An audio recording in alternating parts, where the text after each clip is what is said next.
Hello students, स्वागत है आप सभी का ऑनलाइन क्लासेस के अंदर। आज अपन स्टडी करेंगे CFSC यानी कि अपन देख रहे हैं मेटल बॉन्डिंग यानी कि मेटल बॉन्डिंग देख रहे थे। ये लिगेंड मेटल और लिगेंड्स की बॉन्डिंग किस तरीके से होती है। अपन ने CFT के अंदर टेट्राहेड्रल कॉम्प्लेक्सेस की व्याख्या की है, ऑक्टाहेड्रल की है, स्क्वायर प्लेनर की है। साथ में अपन ने उनके कलर्स के बारे में व्याख्या की है और उसके अंदर जो ट्रांजिशन यानी कि कलर किन किन की वजह से आता है देखा अपन ने पिछले वीडियो के अंदर की। डी ट्रांजिशन और चार्ज ट्रांसफर की वजह से किसी भी कॉम्प्लेक्स में कलर शो होता है, वो देखा। आज अपन स्टार्ट करेंगे अपना CFSE यानी कि अपने CFT के कंटिन्यू यानी कि अपनी CFT अभी कंप्लीट नहीं हुई है, इसी के अंदर पॉइंट है CFSE। ओके, CFSE इसका मतलब होता है क्रिस्टलीय फील्ड स्टेबिलिटी एनर्जी, है ना।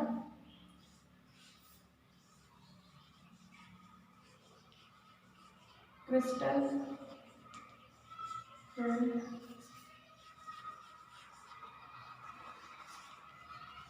स्टेबिलिटी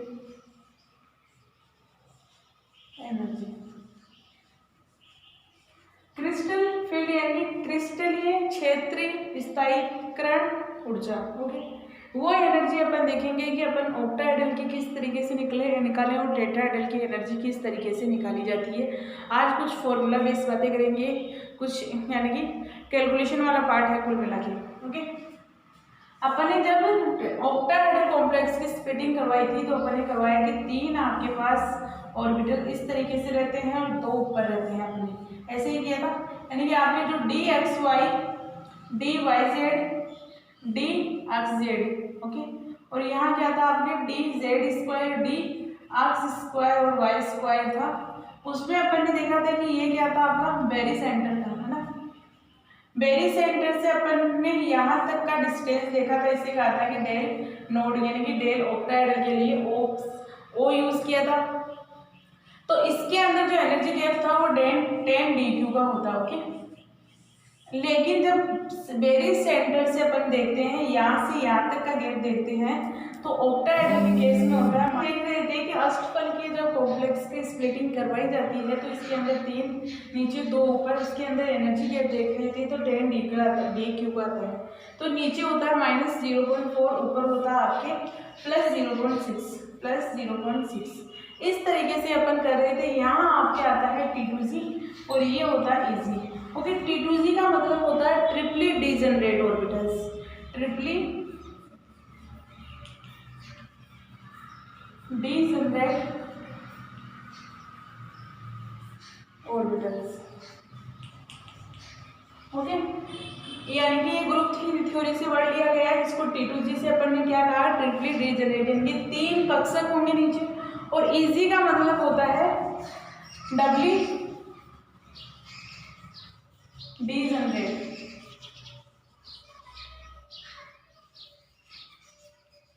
ओके, तो E को अपन डबली डीजनरेट मानते हैं कि 2 कक्षक होते हैं। तो अपन ने देखा कि यहाँ इसका एनर्जी डेल नोड, ओके, इसमें भी डेल नोड रहता है। ओके, तो अपन ने क्या किया, इसमें -0.4 डेल नोड या डेल 0 कर सकते हैं, इसे बोल सकते हैं +0.6 डेल 0। ये अपना एनर्जी गैप होता है। अब बात आती है कि अपन CFSE निकालेंगे कैसे। CFSE का फॉर्मूला होता है अपने पास, CFSE का फॉर्मूला होता है आपके एन, जो भी आपका एन का मतलब नंबर ऑफ इलेक्ट्रॉन्स, है ना, इनटू T2G। ओके, यानी कि आपके नंबर ऑफ इलेक्ट्रॉन T2G के अंदर कितने प्रेजेंट है, यहाँ ये लिख लो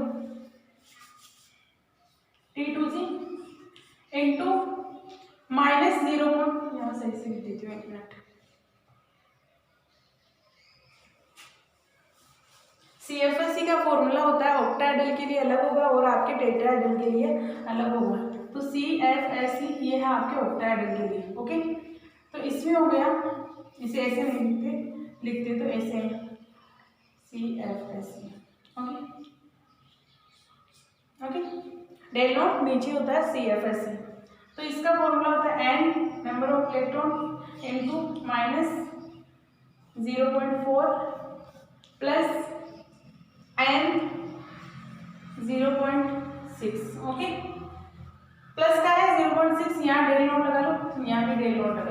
ओके, ये होता है ऑक्टाहेड्रल के केस में CFSE की वैल्यू। अगर आपके पास ऑक्टाहेड्रल की यहाँ डेल नोट की वैल्यू दी जाती है, जो आपके अगर प्रैक्टिकली वैल्यू होती है, लेकिन थियोरेटिकली वैल्यू अपन यही अपन मेंशन करते हैं कि ये होगा। अब मान लो अपन के पास कोई D1 ऑर्बिटल्स है, सॉरी D1 कोई है, एग्जाम्पल लेके देखते हैं कि किस तरीके से अपन निकाल सकते हैं। D1 के लिए अपन CFSE निकालते हैं, D1 के लिए अपन CFSE निकालते हैं, तो ये हो गए अपने पास 2 और ये हो गए आपके पास 3। एक इलेक्ट्रॉन आ गया, एक इलेक्ट्रॉन आ गया, तो अपने पास इसी फॉर्मूले में अपने को सेट करना है। ये है T2C के लिए और ये है आपके EG के लिए। तो अपन जब वैल्यू निकालेंगे CFSE की, तो ये हो गया डेल नॉट के लिए CFSE निकाल रहे हैं, CFSE। ओके, तो अपने पास n कितना है T2C के अंदर, यानी कि यहाँ n बराबर है number of electron. Number of electron, जितने भी आपके पास T2C के अंदर इलेक्ट्रॉन होंगे उनको आपको क्या करना है, डिवाइड करना है, सॉरी इनटू डिवाइड करना है। फिर आपके पास क्या होगा, जो ऊपर अगर इजी वाले में अगर देखना है, तो अगर इजी में कोई इलेक्ट्रॉन हो तभी लेना है। तो अपने पास यहाँ कितने, एक इलेक्ट्रॉन है इंटू -0.4 डेल नॉट, और ये हो गया प्लस, इसके अंदर कोई इलेक्ट्रॉन नहीं है तो 0 इलेक्ट्रॉन हो गए, 0 हो गया तो 0.6 डेल नॉट, तो ये तो क्या हो गया, 0 हो गई, इसे तो भूल जाओ। अब बचा अपने पास ये 1 से इंटू करने पर कितना आएगा, -0.4 डेल नॉट वैल्यू आ गई। तो अपने पास D1 के लिए CFSE की वैल्यू आती है -0.4 डेल नॉट, ओके, या डेल 0। ओके, इस तरीके से अपन CFSE ज्ञात करते हैं। इसी तरीके से अपने पास देखो D4 है, मान लो D4 आपके पास क्या है, हाई स्पिन है, हाई स्पिन है। ओके, D4 के ले रहे हैं 1 2 3 4, इस तरीके से बनेंगे। अब फॉर्मूले में रख लो, CFSE ज्ञात करेंगे इसकी। CFSE किस तरीके से ज्ञात करेंगे, n नंबर ऑफ T2C कितने, 1 2 3, तो 3 इलेक्ट्रॉन हो गए into -0.4 del nought plus 1 electron है और ये हो गया 0.6 डेल नॉट। तो इस तरीके से अपन ज्ञात कर सकते हैं किसी भी की। अब इसी तरीके से अगर D4 का लो स्पिन कॉम्प्लेक्स है, लो स्पिन कॉम्प्लेक्स, हाई स्पिन का मतलब हो गया कि इसकी अगर स्पिन निकालते हैं अपन, तो प्लस हाफ ये होगी और प्लस हाफ ये होगी। ओके, तो कितनी हो गई, 2 हो गई स्पिन। बट जब इसमें लो स्पिन में इसकी स्पिन निकालते हैं तो ये हो गया 2, ये हो गई 3। ओके, स्पिन निकाल 1 2 3 इलेक्ट्रॉन। अगर लो स्पिन है तो क्या होगा, पेयरिंग होगा, तो ये इलेक्ट्रॉन यहीं आ जाएगा। अब यहाँ कितना हो गया, 0 इसकी हो गई, प्लस हाफ इसका हो गया, प्लस हाफ इसका हो गया, यानी कि इसकी स्पिन अपने को U1 प्राप्त होती है। अब अपन CFSE निकालते हैं इसके लिए, तो CFSE निकालने के लिए कितने इलेक्ट्रॉन, इसमें 4 इलेक्ट्रॉन है, यानी कि अपने पास T2C के अंदर कितने इलेक्ट्रॉन है, 4 इलेक्ट्रॉन है। 4 इंटू, तो 4 इंटू -0.4 डेल नॉट प्लस 0, यानी कि अपने पास EG कक्षक में देखा जाए, यानी कि EG ऑर्बिटल्स में देखा जाए तो इलेक्ट्रॉन कितने हैं, 0, क्योंकि कुछ भी इलेक्ट्रॉन नहीं है, तो 0 हो गया, तो 0 इंटू 0.6 डेल नॉट। ओके, इस तरीके से देख रहे हैं। अगर इसके ओवरऑल वैल्यू देखी जाए तो कितने हो गए, ये 0 हो गई, तो अपने पास CFSE प्राप्त होती है, ये है ना, तो कितने -1.6 डेल नॉट। ओके, ये हो गई अपनी CFSE। ओके, इस तरीके से किसी भी कक्षक के लिए अपन CFSE ज्ञात कर सकते हैं ऑक्टाहेड्रल के केस के अंदर। इसी तरीके से अपन देखते हैं D9 का या D10 का देखते हैं। ओके,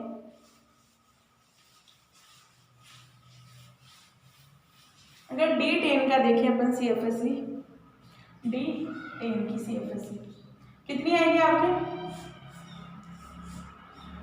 मैंने कहा था कि आपके पास अगर D10 हो तो उसमें कोई अपने पास ये नहीं होता इश्यू कि अपन उसका हाई स्पिन या लो स्पिन का तो कोई पंगा है ही नहीं, क्योंकि यहाँ क्या है, D10 के 10 ऑर्बिटल्स क्या है, सॉरी 5 ऑर्बिटल्स में 10 इलेक्ट्रॉन भरे हुए हैं, यानी कि फुल फिल है। तो 1 2 3 4 5 6 7 8 9 10 CFSE निकालते हैं। n की वैल्यू कितनी हो गई, 6, ये लो 6 इंटू -0.4 डेल नॉट हो गया प्लस एन की वैल्यू कितनी हो गई 4 इंटू 0.6 हो गया। ओके ये हो गया। ओवरऑल देखा जाए अगर इसकी कैलकुलेशन देखी जाए आप कर लेना तो आपके जो D10 के लिए CFSE की वैल्यू आती है वो आपके आती है 0। ओके ओके तो यहाँ वैल्यू आएगी 0 प्राप्त होगी। इसी तरीके से अगर अपन D5 के हाई स्पिन कॉम्प्लेक्स की व्याख्या करें है ना, D5 के हाई स्पिन कॉम्प्लेक्स की, हाई स्पिन का क्या हो गया कि 5 ऑर्बिटल्स में एक एक इलेक्ट्रॉन प्रेजेंट है, ये लो एक एक इलेक्ट्रॉन कर दिया। अगर इसमें CFSE कैलकुलेट करते हैं D10 के लिए तो CFSE अपने पास 0 प्राप्त होती है। इसी तरीके से अगर इसमें करते हैं अपन कैलकुलेशन CFSE की वैल्यू देखते हैं तो अपने पास क्या हो गई 3 electron 3 into -0.4 del nought plus कितनी हो जाएगी यहाँ एन की वैल्यू की है 2 इंटू 0.6। ओके ये है तो यहाँ क्या हो गई CFSE की वैल्यू यहाँ भी कितनी होती है 0 प्राप्त होती है। तो अपने पास D1 D5 और D10 यानी कि D0 D5 कौन सा हो जाएगा हाई स्पिन कॉम्प्लेक्स और D10 के लिए CFSE की वैल्यू आती है वो 0 प्राप्त होती है। इसी तरीके से अगर अपने पास कोई भी कॉम्प्लेक्स दिया जाता है तो उसमें CFSE इजीली कैलकुलेट कर सकते हैं। ये था अपने पास CFSE कैलकुलेट करने का तरीका ऑक्टाहेड्रल के केस में। ओके तो अपने पास अब देखेंगे अपन टेट्राहेड्रल के लिए CFSE किस तरीके से ज्ञात की जाती है।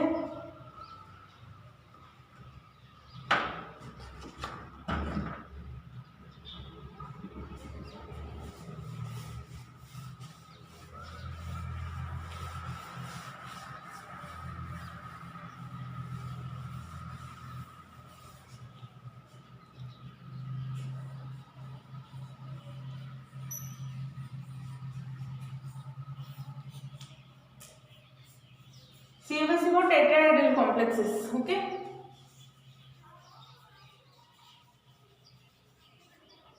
अब अपन टेट्राहेड्रल के लिए देख रहे हैं तो टेट्राहेड्रल के अंदर स्प्लिटिंग अपन देख रहे थे कि इस तरीके से होती है 3 कक्षक आपके ऊपर रहते हैं और 2 आपके नीचे रहते हैं, यही थी। ये था आपका बेरी सेंटर है ना। अब इसमें से यहाँ तक कि अपन देखें तो इसकी एनर्जी कितनी होती है, इसकी टोटल तो अपन बोलते हैं डेल टी से रिप्रेजेंट कर दिया। अब अपने को क्या करना है ये ऑक्टाहेड्रल का थोड़ा अपोजिट कर देना है। इसमें उसमें क्या कर रहे थे -0.4 यहाँ क्या हो जाएगा -0.6। ओके और ये हो जाएगा आपके +0.4। ओके यही करना है बस। तो ये इसकी वैल्यू आपको याद रखनी है। अब फॉर्मूला क्या होता है आपका डेल टी, फॉर्मूला होता है CFSE कैलकुलेट करने का। इसे अपन इजी कक्षक बोल रहे थे, इसे अपन T2G कक्षक बोल रहे थे, यही बोल रहे थे। डेल टी के लिए CFSE तो क्या हो गया n कौन से इजी कक्षक के और कौन सा हो गया -0.6 del t plus n T2G और क्या हो गया आपके पास +0.4 डेल टी। ये वैल्यू आ गई। ये हो गया अपना टेट्राहेड्रल के केस में CFSE वैल्यू ज्ञात करने का फॉर्मूला ये होता है यानी कि and easy number of easy orbitals के अंदर इलेक्ट्रॉन्स यानी कि इजी ऑर्बिटल्स के अंदर कितने इलेक्ट्रॉन्स प्रेजेंट है। एन का मतलब नंबर ऑफ इलेक्ट्रॉन ही होगा इन इजी ऑर्बिटल्स। ओके और यहाँ हो गया number of electrons in T2G orbitals है ना। तो ये इजी ऑर्बिटल्स में जितने इलेक्ट्रॉन प्रेजेंट है वो लेंगे और अगर T2G ऑर्बिटल में है इलेक्ट्रॉन तो वहाँ लेंगे। तो अगर पास है मान लो D1 है तो उसी तरीके से निकालेंगे 1 है तो 1 इलेक्ट्रॉन हो गया। अब यहाँ CFSE कितनी आ जाएगी आपके पास n इजी ऑर्बिटल में n यानी नंबर ऑफ इलेक्ट्रॉन कितने 1 into -0.6 del t plus number of electron in T2G orbitals तो कितने हैं 0 प्लस इंटू 0.6 ये प्लस में थी वैल्यू। ओके तो ये हो गई, ये ओवरऑल क्या हो गई 0 हो गई। ये तो बची कितनी अपने पास डेल टी बराबर -0.6 डेल टी वैल्यू प्राप्त होती है। ये CFSE लिख लो यहाँ कंफ्यूजन नहीं होगा। CFSC होती है टेट्राहेड्रल के केस में आपकी -0.6 डेल टी, जबकि आपके ऑक्टाहेड्रल के केस में CFSC की वैल्यू आई थी -0.4 आई थी, है ना। तो चेंजेस है, यानी कि ऑक्टाहेड्रल की CFSC ज़्यादा होती है, टेट्राहेड्रल की CFSC कम होती है। तो आपकी CFSC का ऑर्डर देखा जाए, CFSC के अंदर ऑक्टाहेड्रल की CFSC ज़्यादा होती है टेट्राहेड्रल के केस के अंदर। टेट्राहेड्रल की CFSC बहुत कम होती है, ऑक्टाहेड्रल की सबसे ज़्यादा होती है। ओके, तो ये होता है CFSC का ऑर्डर। अगर D1 की कंपेयर किया जाए तो उसमें थी -0.4 ज़्यादा थी, और जबकि यहाँ कितनी है -0.6 है। इसी तरीके से अपन डे 2 की निकालते हैं CFSC, यानी कि D2। अगर कोई कॉन्फ़िगरेशन अपने पास D2 कॉन्फ़िगरेशन है किसी भी कॉम्प्लेक्स के अंदर, तो यहाँ कितने हो गए 2 इलेक्ट्रॉन हो गए। अब CFSC निकालते हैं इसमें डेल टी बराबर, यहाँ क्या हो गए number of electron in e g orbitals. तो number of electron in e g orbitals में कितने हैं 2 इलेक्ट्रॉन्स प्रेजेंट है, बट आपके पास T2C ऑर्बिटल्स में एक भी इलेक्ट्रॉन प्रेजेंट नहीं है, तो अपने पास 0 हो गया यहाँ। और यहाँ इजी ऑर्बिटल्स में आपके पास कितने आते हैं 2 इलेक्ट्रॉन्स प्रेजेंट होते हैं। तो यहाँ अगर अपन देखा जाए तो कितने 2 into -0.6 del t plus number of electron in T2C orbitals, तो कितने हो गए 0 हो गए। तो ये हो गया 0.6 डेल टी। तो यहाँ तो ये तो 0 प्राप्त हो गया अपने को, और इसका अपन देखे जाए तो 1-1.2 डेल टी प्राप्त होता है। ओके, D2 कॉन्फ़िगरेशन के लिए डेल टी प्राप्त होता है -1.2 डेल नॉट। ओके, तो ये वैल्यू अपने पास प्राप्त होती है किसी की भी कॉम्प्लेक्स की, अगर टेट्राहेड्रल कॉम्प्लेक्स है तो। ओके, पहले अपने को देखना होगा कि कॉम्प्लेक्स किस तरीका है। कोऑर्डिनेशन नंबर आपके पास कितना होना चाहिए 4 होना चाहिए। 4 होने के साथ साथ उसके अंदर 4 होने के साथ साथ वो टेट्राहेड्रल भी होना चाहिए, उसकी जियोमेट्री टेट्राहेड्रल होनी चाहिए, स्क्वायर प्लेनर नहीं होनी चाहिए। अगर स्क्वायर प्लेनर है तो उसके लिए CFSC कैलकुलेट करना बहुत लंबी बात हो जाती है, यानी कि बहुत ज़्यादा कॉम्प्लिकेटेड हो जाता है वो।